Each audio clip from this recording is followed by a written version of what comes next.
우리가 살다 보면 참 어려운 일을 만날 때가 참 많이 있죠. 근데 단순히 어려운 것이 아니라 불가능한 상황을 맞닥뜨릴 때도 있습니다.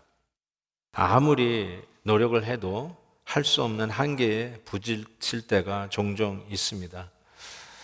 아브람과 사례도 바로 그러한 상황에 봉착하게 됩니다. 다름 아닌 자녀를 갖는 문제였습니다. 잉태의 문제, 자녀를 갖는 문제로 지금도 우리는 고민하고 어려워하는 식구들을 압니다. 어쩌면 나이가 들고 또 상황이 여의치 않으면 그냥 그렇게 흘러가는 것이 이 자녀 갖는 문제라고 할 수 있을 것입니다. 아브람과 사라도 이제 더 이상 가질 수 없는 상황 속에서 세월이 흘러가기에 그냥 현실을 받아들이고 지나갈 수 있었을 법합니다. 그럼에도 불구하고 왜 이것이 그들에게는 큰 도전이 되었느냐? 하나님께서 그들에게 자녀를 가질 것이라고 약속을 하셨기 때문에 그렇습니다. 그들의 상황과 한계는 도저히 자녀를 가질 수 없는 상황이었지만 하나님께서는 그들에게 자녀를 갖게 한다는 이 약속을 주신 것입니다. 오늘 제목을 2번 청춘을 산 사람이라고 제목을 잡았는데 어떤 분들이 저게 무슨 뜻일까 생각할 수도 있을 것 같습니다. 우리가 속된 표현으로 늦둥이를 낳으면은 회춘했다라고 하는 말을 농담 삼아 하지 않습니까? 아브라함의 경우도 그의 아들 이삭, 우리 다음 주에 좀 살펴보겠지만 이삭을 낳기 전에 그들의 육체적인 상태는 이미 나이 들어서 아이를 가질 수 없는 상황이라고 이야기를 하지 않습니까? 근데 이삭을 낳고 나서 그리고 사라 자기 아내가 죽은 후에 아브라함은 다시 결혼을 합니다. 창세기 25장인가요? 거기 보면 그두라라고 하는 여인과 다시 결혼을 해서 그 여인 밑에서 아이를 6명이나 낳습니다. 이런 복음성가 기억나십니까? Father Abraham had many sons. Many sons have Father Abraham. 우리 한국말로는 아브라함은 8명의 아들이 있었는데요. 그 중에 하나 키가 크고요. 나머지는 작대요. 옳은 말 들어요. 그러면서 불렀던 찬양이 나는데 아브라함에게 실은 아들이 8명 있었던 거죠. 이스마엘, 이삭, 그리고 그두라의 아내 밑에 6명의 아들이 있었어요. 어쩌면 이삭을 통해서 새롭게 청춘을 산 그 은혜를 누린 게 아브라함이었다고 해도 아마 틀리지 않을 것 같습니다. 어쨌든 아브라함의 맞닥뜨린 상황은 불가능이었어요. 가능성이 제로였습니다. 그런데 하나님의 약속이 그들에게 있었다는 이 사실이 그들에게는 엄청난 도전이 되었을 것입니다. 하나님께서 이런 도전을 약속과 함께 주셨어요. 창세기 17장 보면 이제 후로는 내 이름을 아브라함이라 하지 아니하고, 아브라함이란 말은 높은 아버지, 이런 문자적인 의미를 갖고 있는데 아브라함이라 하리니 이는 그 뜻은 내가 너를 여러 민족의 아버지가 되게 함이니라. 내가 너로 심히 번성하게 하리니 내가 네게서 민족들이 나게 하며 왕들이 네게로부터 나오리라 라고 했던 것입니다. 이 엄청난 약속을 아직도 사라와 자기 사이에 자식이 없는 상황에서 하나님이 이 약속을 주신 거예요. 자, 이 상황 속에서 우리 방금 읽었던 한국말 성경과 그 다음에 영어 성경 번역을 좀 비교해 보면 좋을 것 같습니다. 방금 읽었던 우리 본문을 보면 믿음으로 사라 자신도 단산하였으나 잉태할 수 있는 힘을 얻었으니 하면서 잉태할 수 있는 힘의 주어가 사라로 나와 있어요. 그렇죠? 사라가 barren 했지만 잉태하는 힘을 얻었다. 그런데 이 NIV 성경을 잠깐 보시면 이렇게 되어 있어요. 믿음으로 아브라함은 비록 그가 나이가 들었지만 그리고 사라도 그의 아내 사라도 barren, 아이를 낳을 수 없이 되었지만 was enabled to become a father.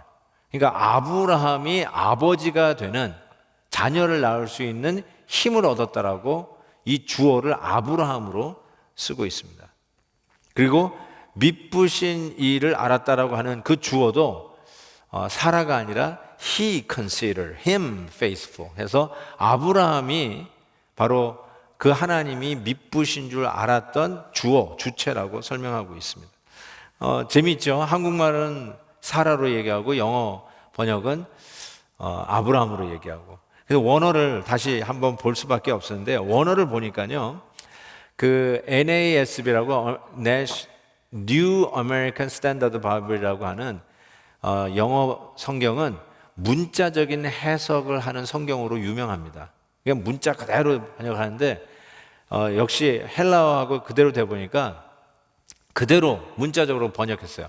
그래서 영어로 power for the laying down of seed라고 이렇게 얘기했는데 seed 그 위에 헬라어를 보면 스페르마토스라고 돼 있어요.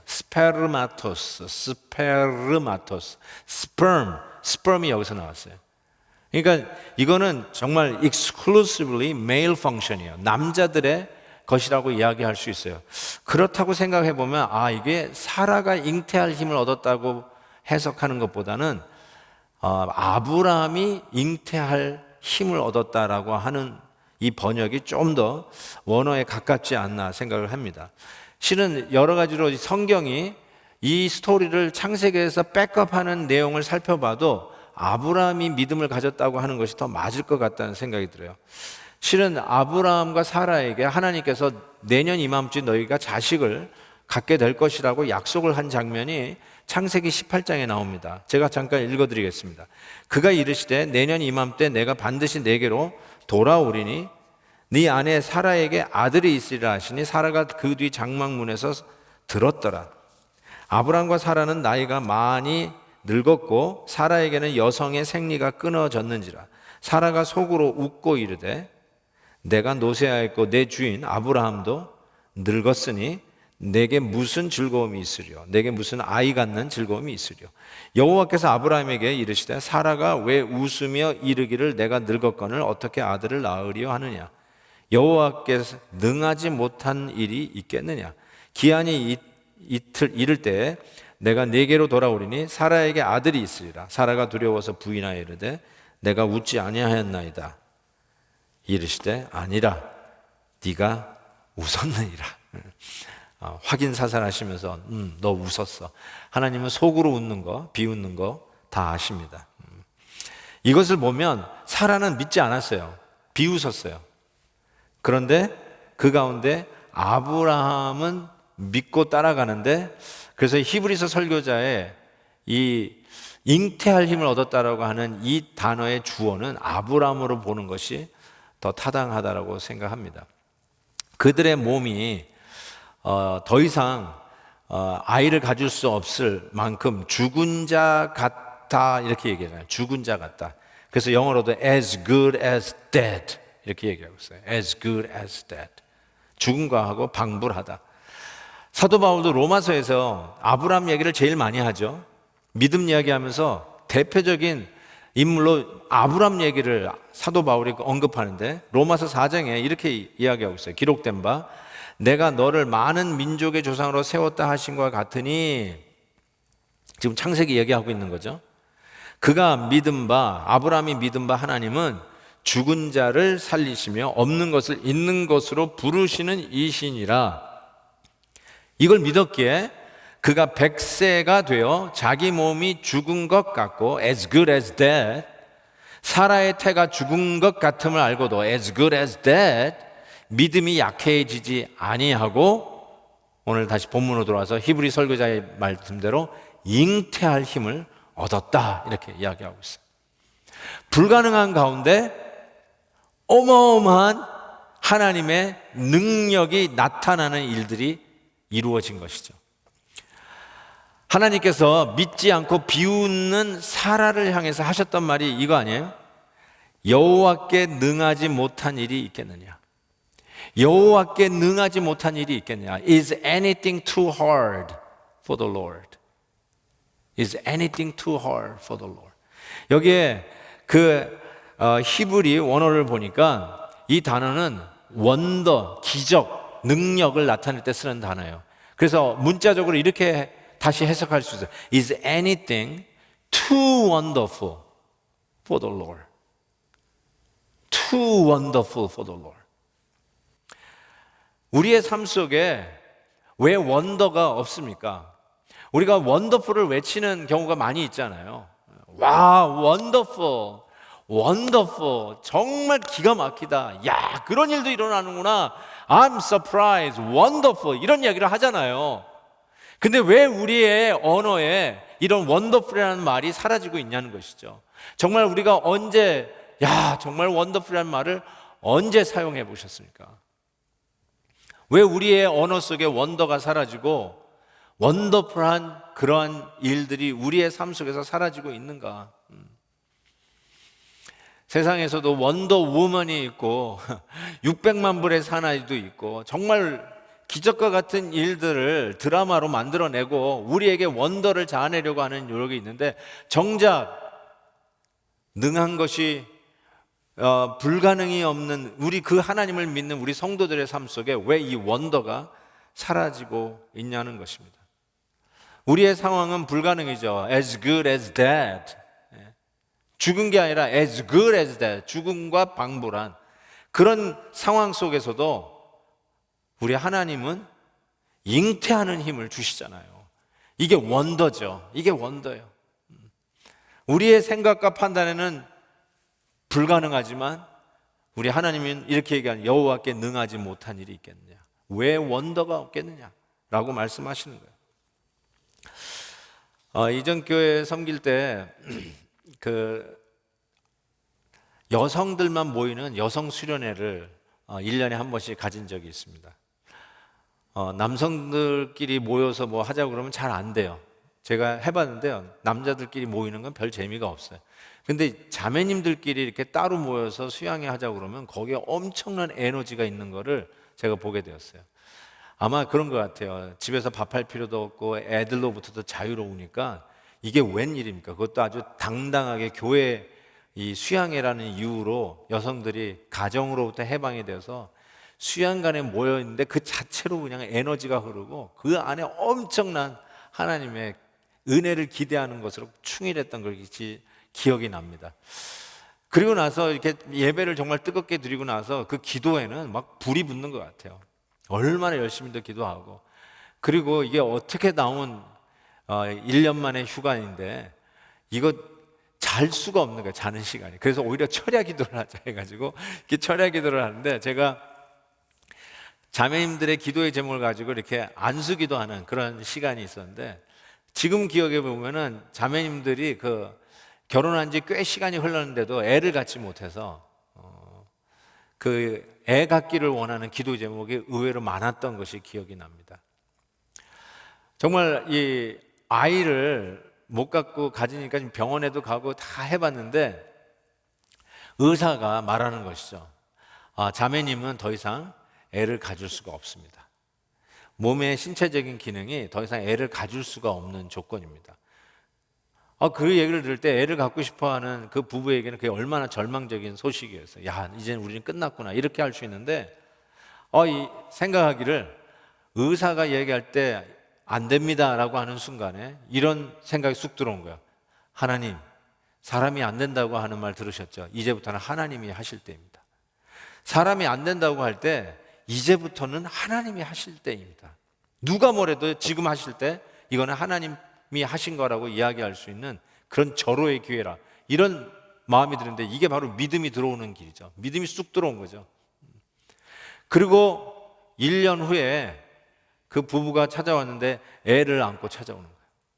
이걸 뭐라고 해야 되겠어요? 이게 바로 원더죠. 여호와 하나님 함께 능치 못할 일이 있겠냐.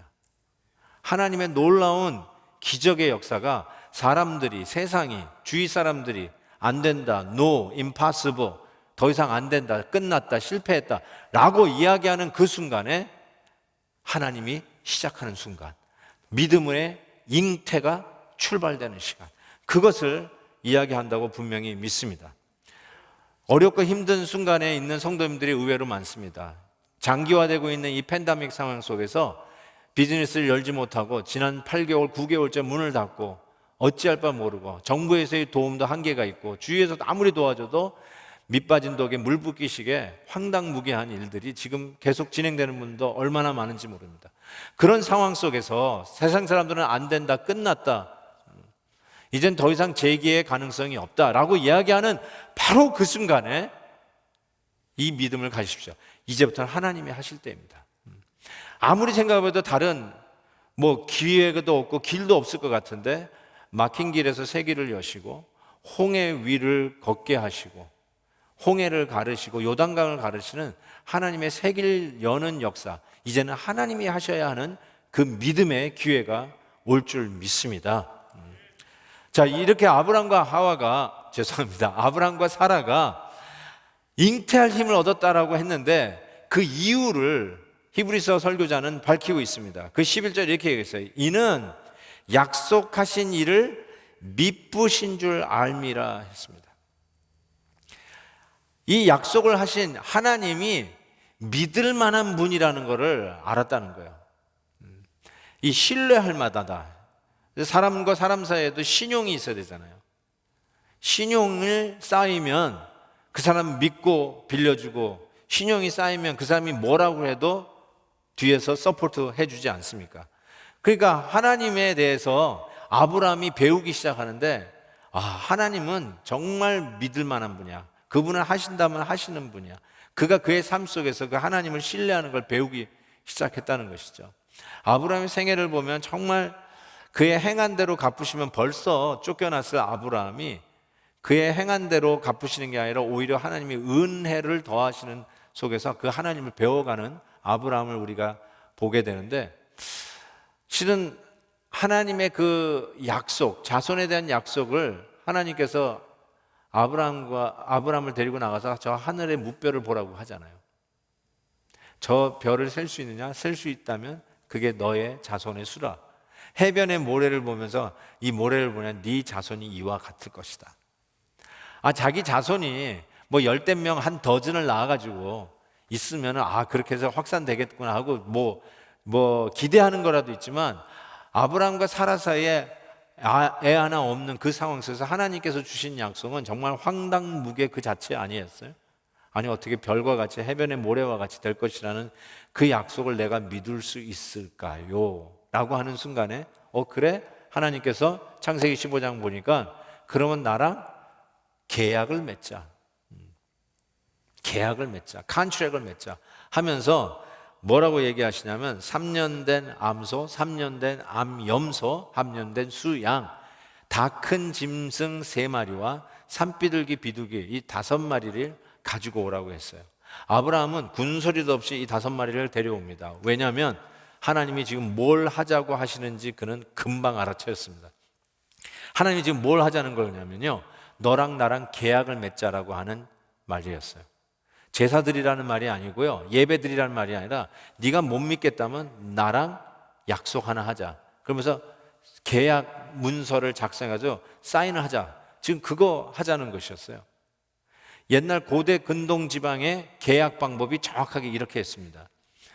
성경에 헷 족속이라고 나오죠.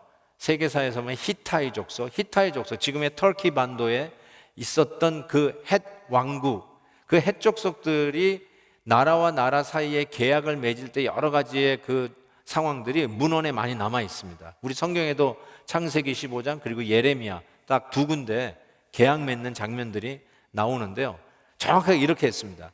짐승을 가져와서 그 짐승을 정확하게 쪼갭니다. 쪼갠 거를 서로 대칭 있게 피가 철철 나는 그 현장에 서로 대칭적으로 놓고, 계약하는 양쪽이 그 사이를 지나가면서 내가 이 계약을 위반하면 이 비참하게 반으로 찢어진 이 짐승 꼴 날 것입니다 라고 하면서, 우리식으로 얘기하면 계약서 위에다가 시그니처, 사인을 하고, 한국식으로 얘기하면 인감도장을 꽝 찢는 작업이 이 쪼개진 짐승 사이를 지나가는 거예요.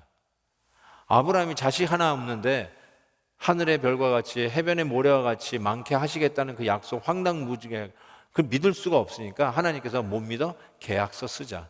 그러면서 짐승 5마리 데려오고 다 큰 3마리는 반으로 쪼갰죠. 제가 늘 말씀드리지만 이 주전 2000년 전이 아브라함입니다. 주전 2000년이면 청동기 시대예요. 아직 철기 시대가 아닙니다. 무기가 그리고 툴이 별로 발전되지 않는 상황에 다 큰 짐승 3년 된 암염소, 암소, 숫양을 반으로 쪼개는 것은 상당히 어려운 작업이었을 거예요. 말끔하게 자를 수 없어요. 별로 신통치 않은 툴로 아마 썰었을 겁니다. 그 피비린나고 지저분하고 정말 비참한 저같이 피를 보면 저는 식상하거든요. 아마 저는 그 현장에서는 토했을 것입니다. 그런 현장에 거기 사이를 양쪽 파티가 지나가는 거죠. 내가 이 약속을 어기면 이렇게 될 것이다. 하나님이 아브라함과 그거를 하자라고 하면서 이 짐승을 가져오라고 했을 때 아브라함이 알아챈 거예요. 계약을 맺자는 거구나. 사랑하는 성도 여러분, 여러분도 이 계약을 했기 때문에 새 자동차를 샀을 때 딜러가 여러분에게 차를 내준 거 아닙니까? 집값 다 완부를 하지 않았지만 은행이 여러분에게 돈을 빌려주면서 그 집에서 여러분이 살 수 있는 것도 여러분이 바로 계약에 사인했기 때문에 그래요. 계약에 사인하면 믿을만한 거예요. 그래서 집을 주고 자동차를 주는 것처럼 저 자녀들을 나에게 어떻게 주시지 않습니까? 하나님께서 내가 준다니까 하고 계약서를 쓰자라고 하는 것이 바로 이 장면입니다. 이것을 아브라함이 본 거예요. 경험한 거죠. 실은 강대국과 소국이 약소국이 계약을 맺으면 우리 한국 역사에도 조선이 명나라고 뭐 임진왜란 때 병조호란 때 임금이 정말 굴욕적으로 땅에 이마를 박으면서까지 삼고초려죠. 아니 삼고초려가 아니죠. 그런 일들을 하면서 정말 굴욕적으로 계약을 맺는 그런 것들도 있잖아요. 그러니까 이 강대국과 약소국이 왕들이 나와가지고 계약을 맺을 때 내가 너희들의 국경과 너희 민족을 지켜줄 테니까 너희들은 우리에게 조공을 바치고 노동력을 바치고 노예를 바치라. 뭐 아주 이게 불평등한 계약을 하지 않겠습니까? 그리고 나서 이 계약을 한 후에 그 두 사이를 지나가는데 누가 지나가냐면 약소국의 왕이 굴욕적으로 지나갑니다. 왜냐하면 강대국의 왕은 거기 지나갈 이유가 없어요. 수틀리면 그냥 약소국을 잡아먹으면 되는 거 아닙니까? 그렇게 자기가 이야기할 조건을 걸 이유가 없잖아요. 그래서 대개 보면 약소국의 임금이 굴욕적으로 쪼개진 그 피비린내 나는 그 쪼개진 짐승 사이를 지나가게 돼 있어요. 그렇다면 하나님과 모든 우주 만물의 주인 되시는 능력의 하나님과 일개 인간 아브라함 사이의 계약에서는 쪼개진 짐승에 누가 지나가야 그 당시 상황에서는 맞는 걸까요? 당연히 아브라함이 지나가야죠. 하나님 아버지, 우리의 전능자 하나님이 뭐가 아쉽다고 하나님이 지나갑니까? 근데 아브라함이 지나갔다는 말이 없어요. 아마 이 짐승 세 개를 쪼개면서 이 노후한 아브라함이 지쳤을 것 같아요. 해가 지고 뉘엿뉘엿 지고 피비린내 나는 그 피냄새를 맡은 솔개는 하늘 지붕 위에서 빙빙 돌고 있을 때 이 노구 할아버지 아브라함이 꾸벅꾸벅 좁니다. 근데 그 밤에 하나님의 임재를 상징하는 풀무불, 이 횃불이 쪼개진 짐승 사이로 지나갑니다. 하나님이 지나가세요. 아브라함이 지나가는 게 아니라 하나님이 지나가세요. 그 말은 내가 이 계약을 지키겠다. 안 지키면 이 꼴 나겠다. 그런데 이쪽은 안 지나갔잖아요. 아브라함이 계약을 어겨도 지나간 사람이 책임지는 거거든요. 사인한 사람이 다 책임지게 돼 있어요. 코사인한 사람이 다 덤탱이 쓰는 것처럼 하나님이 사인했기에 내가 어겨도 이 꼴 나겠지만 네가 계약 위반해도 나는 이 꼴 나겠다. I will do it 하면서 시그니처를 그려가시면서 그 사이를 지나간 거죠. 이것을 본 아브라함이 어떤 마음을 가졌다고요? 하나님은 미쁘신 분이다. 그분은 반드시 당신의 하신 약속대로 해낼 것임을 믿는 거죠. 내 힘이 아니라 하나님께서 하시는 것을 확실하게 믿었다는 것입니다. 우리를 하나님이 이 약속을 지키신 것을 보고 우리에게는 엄청난 은혜가 있습니다. 우리는 믿지 못하고 하나님 앞에 죄를 짓고 살아가는 자들인데 약속을 지키고 못하고 살아가는 우리들이 어쩌면 마땅히 쪼개진 짐승처럼 갈라져야 하지만 아브라함이 하나님과의 계약 속에서 하나님이 약속하셨기 때문에 아브라함이 어겨도 결국 하나님은 그 약속하신 것 때문에 당신의 아들을 십자가에서 쪼개지지 않습니까? 스스로 쪼개지시면서 결국 우리를 향한 약속을 지키시는 그 놀라운 은혜가 우리 가운데 있다는 것을 우리는 보게 됩니다. 그래서 우리도 아무리 이 상황이 불가능한 상황이라 할지라도 하나님께서 아브라함에게 약속하신 것이 아브라함 볼 때 너무 미쁘시기에 그 약속을 믿었던 처럼 그 아브라함에게 하신 약속을 우리 하나님 지키시기 위해서 우리의 죄를 대신하여 우리가 갈라질 그 현장에서 당신이 스스로 갈라지는 십자가의 그 모습으로 우리에게 그 약속을 지키셨기에 우리도 마땅히 어떤 상황 속에서 하나님의 약속을 믿고 담대하게 나아갈 이유가 있다라고 믿습니다. 이 세상은 아니라고 합니다. 당신은 안 된다고 합니다. 끝났다고 합니다. 이런 상황 속에서 도대체 내가 뭘 할 수 있을까? 정말 한심하다고 얘기합니다. 그러나 당신의 약속을 지키시기 위해서 우리를 위하여 스스로 쪼개지신 십자가의 약속이 우리에게 있지 않습니까? 하나님은 우리와 함께 하십니다. 하나님은 우리를 돌보신다 약속하셨습니다. 세계를 여시는 그 하나님을 믿고 오늘 이 상황 속에서 담대히 나아갈 수 있기를 바랍니다. 오늘 말씀에 이런 말씀이 있죠. 죽은 자와 같은 한 사람으로 말미암아. 아브라함 얘기해요. 죽은 자와 같은 한 사람으로 말미암아, 그 사람의 믿음으로 말미암아 하늘의 허다한 별과 또 해변의 무수한 모래와 같이 많은 후손이 생육하였느니라. 이것처럼 실은 우리에게도 그 한 사람이 있지 않습니까? 죽은 자와 같은 한 사람이 아니라 죽은 한 사람이에요. Dead, as good as dead이 아니라 dead, period. 우리 주 예수 그리스도로 말미암아, 그분의 믿음으로 말미암아 오늘 우리가 하나님의 영적 아브라함의 자손이 되어서 오늘도 그 하나님의 약속하신 별과 같은 하나님의 백성을 이루는 구성요원으로 오늘 우리를 포함시키시고 우리를 부르셨다는 것입니다. 하나님이 우리를 부르신 이상 우리를 포기하지 아니하시고 끝까지 붙잡고 갈 것을 우리는 분명히 믿습니다.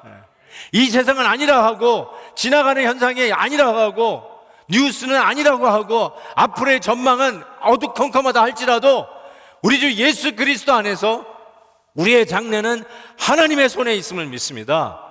담대하십시오. 정말 막힌 길에서 새 길을 여시고 바다를 가르시고 아니면 바다 위를 걷게 하시는 그 하나님의 방법이 오늘도 우리와 여전히 약속 가운데 주어진 것을 믿으시기 바랍니다. 이것이 믿음입니다. 로마서 5장에 이렇게 얘기합니다. 한 사람의 범죄로 인하여 많은 사람이 죽었은즉 더욱 하나님의 은혜와 또한 한 사람 예수 그리스도의 은혜로 말미암은 선물은 많은 사람에게 넘쳐니라. 한 사람 예수 그리스도로 말미암은 선물은 우리에게 넘쳐니라. 예수 그리스도, 그분만이 우리의 소망임을 믿습니다. 아브라함이 175세에 죽었어요. 100세에 아들 이삭을 낳았고 75년을 더 살다 죽었는데 이삭이 40세에 장가갔죠. 그리고 60세에 쌍둥이 아들 야곱과 에서를 낳았어요. 그렇죠? 그러면 아브라함은 160세에 자기 손주를 본 거예요. 그리고 175세에 죽었으니까 야곱과 쌍둥이 형 에서가 15살 되던 해에 죽었습니다. 그러니까 증손주는 본 적이 없어요. 야곱의 12아들 본 적이 없어요. 그런데 자기의 평생에 언약의 자손 이삭 그리고 야곱과 에서 요것만 보았는데 아브라함에게는 저 하늘의 별과 같은 하나님의 약속의 풍성함을 누리고 눈을 감았어요. 지금 현실은 눈에는 보이지 않아도 하나님의 약속은 눈에 보는 것보다 더 확실했던 것이죠. 그리고 하나님은 정말로 그 약속을 이루시고 우리는 하나님이 이루신 약속을 역사의 순간에 뒤를 돌아다보면서 이미 완성된 하나님의 약속의 작품들을 우리는 확인하고 있지 않습니까? 이것이 하나님이 하시는 일이에요. 우리 눈에는 지금 안 보여도 우리 하나님이 앞으로 행하실 일은 눈에 보이는 것보다 그 약속이 더 확실하다는 것이죠. 그게 아브라함의 믿음이었고 불가능한 속에서 잉태할 수 있는 힘이었습니다. 세상이 안 된다고 합니까? 이제 당신은 끝났다고 합니까? 당신은 불가능하다고 얘기합니까? 하나님이 시작하시는 순간입니다. 믿습니다. 이 은혜가 저와 여러분에게 있기를 주의 이름으로 축복합니다.